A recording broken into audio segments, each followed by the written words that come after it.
So first things first, I want to say I love your video. Thank you so much for calling me your favorite. I'm really touched by that. You're my favorite too. Anyway, that aside, I really liked how you did like a haul video and you showed what you got and you explained why you got it.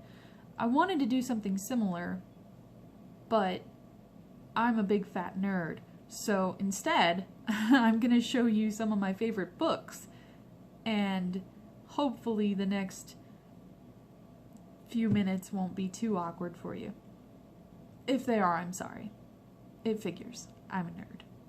So we're gonna start with one of my favorites. I had a copy of this book for a really long time, but it was like a really crappy copy from Walmart, and I got a new copy, a new nice hardcover copy for my birthday a couple of years ago. I actually found it at a thrift store on my birthday.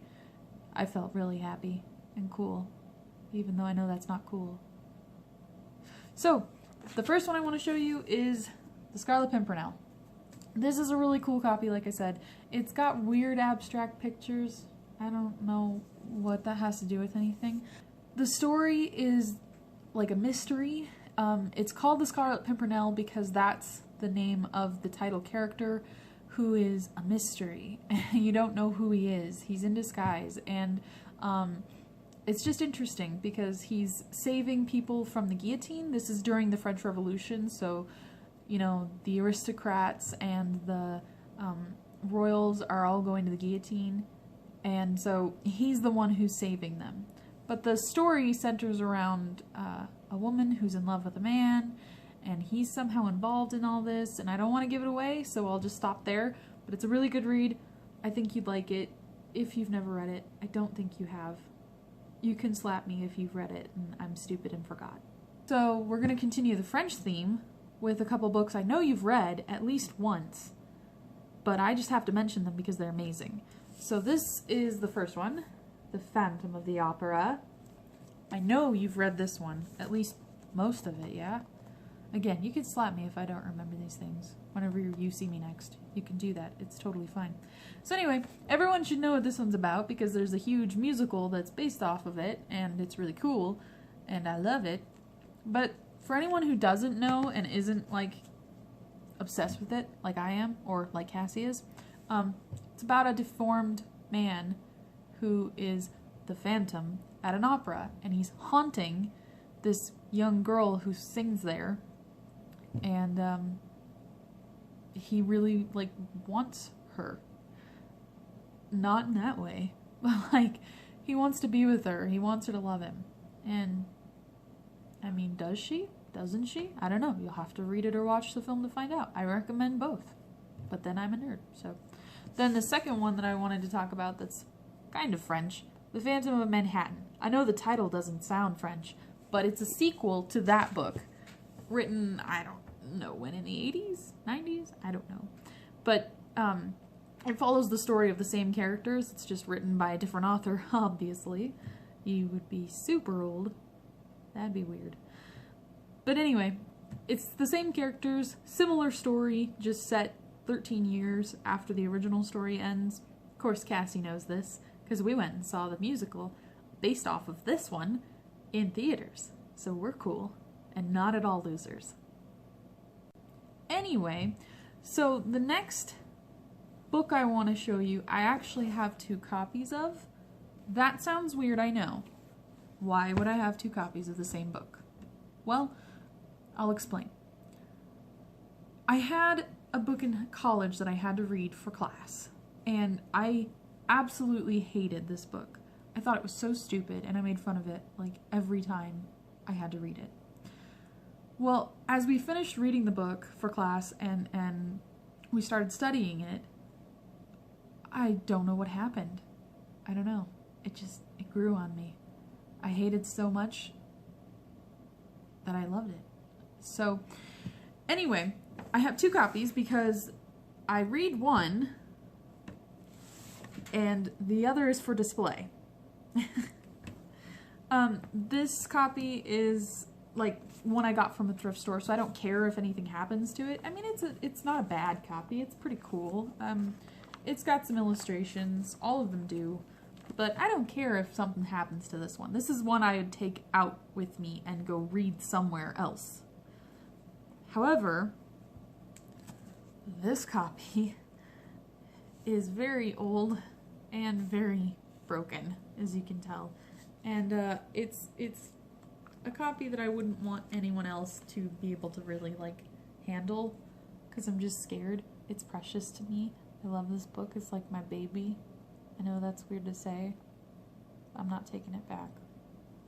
Anyway, I love this book, but this is more of like a display book. This is not a book I would actually read. This is a book I would put out and have people look at and tell them, if you touch it, you lie.